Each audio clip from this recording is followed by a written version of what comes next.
Hey everyone, it's Colin. How's it going? A little bit of a different video for you today. I am at Anime Detour 2015. It's an anime convention here in the Twin Cities in Minneapolis, St. Paul. It's kind of a topic that cuts across a lot of the videos that I've done so far, and the topic is Japan. And there's kind of two things that I really want to touch on today, and that is the difference between being an otaku and being a Japanophile. So first, what is an otaku? You probably have heard the term before. In the West, in the US at least, it generally refers to someone who's really interested in anime and manga. And the connotation around that really depends on who you ask. Obviously, if you ask other otakus, they're generally going to say, well, it's just a fascination that they have with that genre, those mediums. Whereas if you ask other people, assuming they've even heard of the term, they're oftentimes going to give you a negative connotation to it. They're going to say that, oh, they're one of those anime freaks or something like that. Whether being an otaku is good or not, it's really up to interpretation. Yes, there are certainly some people that really take it to the extreme and that's all they focus on. But other people can be otaku and that's just simply a big hobby for them. In Japanese, otaku doesn't actually really refer specifically to anime and manga. Otaku is really just more of a generic term that means someone who's really interested in, narrowly focuses in a particular topic. So in Japan, you can be an otaku of any sort of thing. You can be an anime otaku, a manga otaku. You can be an idol otaku, generally someone who's really interested in kind of the whole musical idol type of scene over there. You can even be a train otaku. Now, of course, in the States, we have a different term for train otakus. We call them foamers, and that's a term not many people have heard of unless you are a foamer. But it's really kind of the same thing, and it really just means that you're narrowly focused specifically on that one topic, and you don't really care about anything else. You have no other hobbies. Likewise in Japan, as it is here in the West, it can have positive and negative connotations. In the very least, though, more people in Japan have heard of the term otaku. Since it's a Japanese word, it's part of their lexicon. And I'd like to say that more people in Japan actually understand the whole concept of otaku, even if they don't necessarily agree with it, simply because all of the different forms of medium that people can be an otaku with are well known over there. People in Japan understand anime, even if they're not into it, just because it's so prevalent. Whereas here in the US, it's still kind of a niche thing and people don't really understand it. They still think it's just the child's cartoon kind of a thing.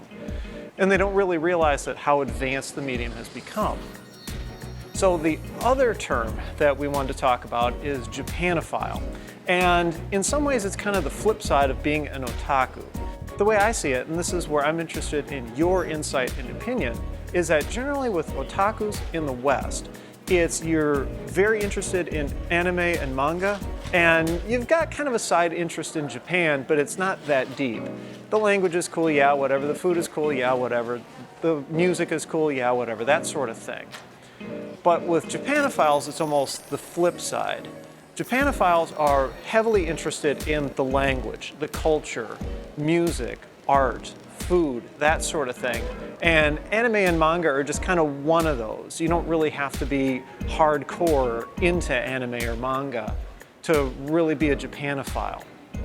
And it's really a continuum, I think, where you can have people who are heavily into being an otaku and people who are heavily being a Japanophile. And then some people who are kind of in the middle. You're never really extremely one end or the other because they're so tied together. You can't help but experience some aspects of Japanese culture if you're just watching anime or reading manga. And at the same time, if you're heavily interested in Japanese culture and food and music, you can't help but not be aware of anime and manga. Now, where I fall is closer to the Japanophile side than the anime side. I'm actually only here because I'm helping out with a martial arts group and doing their demo. I volunteer some time doing video production and that sort of thing for them.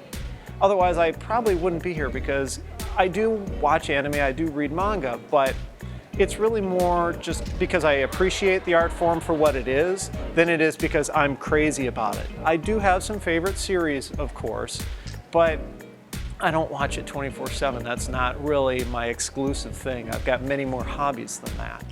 So I really consider myself more of a Japanophile. I'm much more interested in the culture, the music, the language, that sort of thing, than specifically just anime and manga. Where do video games fit into all this?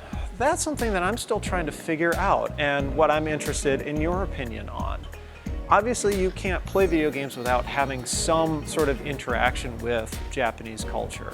Maybe you've got a rare Japanese game, maybe you own a console, from a Japanese manufacturer. Most of them are. Microsoft's really the only one that ever released a console that wasn't born in Japan in one way or another. And do you really need to be an otaku or a Japanophile to fully invest and call video gaming, your major hobby? I don't think so, but I would also venture to guess that a lot of people who are really into video game culture have some flavor of being an otaku or a Japanophile mixed in there somewhere, again, just because of how intertwined all these things have become. So here's where I'm interested in hearing from you. What's your take on all this? Are you a video game addict or expert or hobbyist? Do you consider yourself an otaku or a Japanophile? Where in the spectrum do you fall? And how do you think all of this stuff ties together?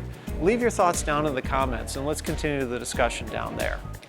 So if you liked the video, I would appreciate a thumbs up. They help quite a bit. If you haven't already, do subscribe. The button's right down there. And as always, thank you all so much for watching.